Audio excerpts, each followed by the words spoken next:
now we're joined in the booth by Coach Birchfield. Coach, another win, another night. I tell you what, you've had a lot of games here right in a row. Yes. I mean, tell me about how these girls are, they're prepared and ready to go. How are they doing it? Yeah, so, a lot of games, so not much practicing going on. So, we just got to do those little small tweaks when we can, and usually that's before a game starts, especially in the cage. But, the kids have been here before. They've played lots of games, and so they know, what to expect, and they just keep grinding. Yep, they sure do.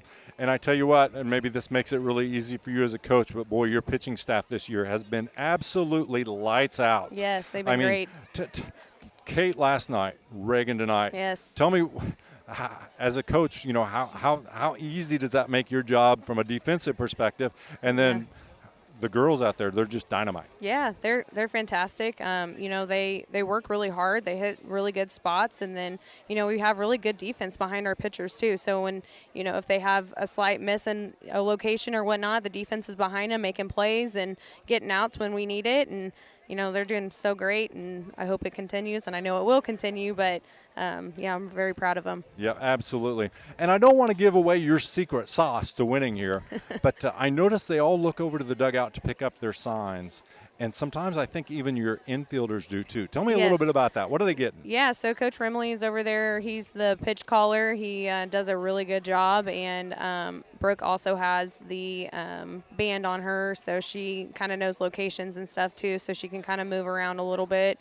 That's Rimley does it in locations, and, he does a great job, and kids really do well with it. And then I can't get over, but your catcher back there, Caroline Jury, setting the target. I saw at least 2 strikes she got called tonight, maybe by that she helped your pitchers out a little bit. Yeah, she does a great job framing. Mm-hmm. Did she have a wristband on as well? Or? Yes, she does. So that's the pitchers and catchers for sure have the wristbands, so they know the exact pitches, and then Brooke chooses to have one out in the field as well, so she likes to know what the pitch is coming and where it's going to go.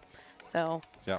Timely hitting tonight again is what the Bulldogs seem to do every game. Yes. Tell me a little bit about when the bases were loaded and Ellie stepped up there. What do you think she was thinking? And that sure did work out well. I think she was thinking of a pitch that she wants to see and drive, and I think exactly what she did. She found a pitch she liked and she drove it hard, and they made a mistake out there in the outfield too. Got past the outfielder. It was a great hit. It was a timely hit. We needed those extra runs for a little bit more of a cushion. Is fantastic. Yep, and the score was 7-0. But boy, you can't take anything away from Excelsior Springs. No. Defensively, they were very solid all night long. Yes, they definitely took away some hits up the middle. Their shortstop had some really good plays tonight.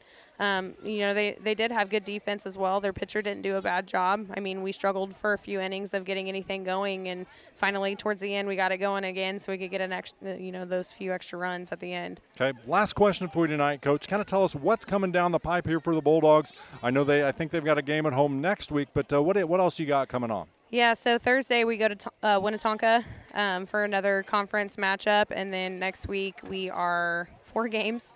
So Monday we're at home, and then Tuesday we're away at Raytown South. Okay. And then Wednesday we go back to Excelsior Springs. We're picking up the game that got postponed. So we're in the top of the first still. We're up 5-0. And then Thursday we got a big district opponent with Platte County. So that one's a pretty big game to help with postseason seeding. And then our last game is that following Monday, the 13th, against Liberty North, which is our pink out game. So we're going to have a food truck, and Kearney Nutrition is going to be out here selling some tea. So it should be a really fun atmosphere. So make sure you come out and wear your pink and come support the Bulldogs. Absolutely. I'm sure they will. And I guess I didn't tell the truth there. I'm going to ask you one more question. District seedings, when do those come out? And I've taken a look. I think it's at William Chrisman this year. Is that correct? It is. I haven't got anything yet on when we are doing the seeding meeting. I would think that would be next week, though, because district starts on the 15th. So I would say soon. Okay. Well, the Bulldogs pulled it out here tonight, 7-0 for their 21st win of the season. And I want to thank Coach Caitlin Birchfield for joining us here in the booth tonight. Thanks again, Coach. Thank you.